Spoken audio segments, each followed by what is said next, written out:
ba ke bangwe ba diketekete tsa banni ba kwa dipolasing ba ba ntshitsweng kwa go tsone. Le fa bontsi bontshitswe ka taelo ya kgotlatshekelo, bangwe ba ntshiwa e se ka fa molaong.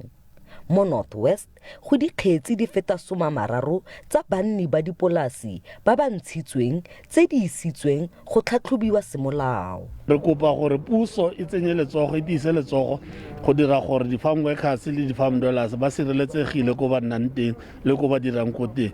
Ke puso fela e ka kgonang go sireletsa badiri ba rona ba ko dipolaseng jaaka bone ba sena madi ba gore ba fode boramolao ba ba tura. Ditshwanelo tsa banni ba dipolasi tsa go rua le go lema di santse di kgoreleditswe thata.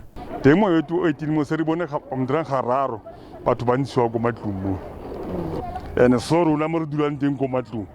A o sana mo tlatloa re tloga tla dula teng mo matlong mo.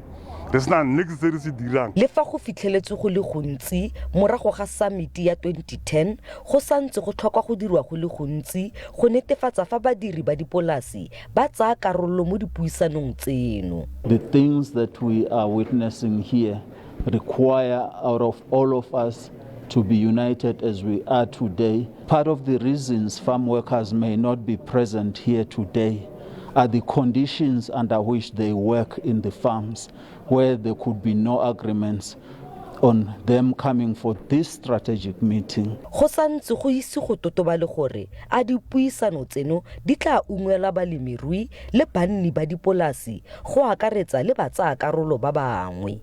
Sentle English, SABC News, Clarkston.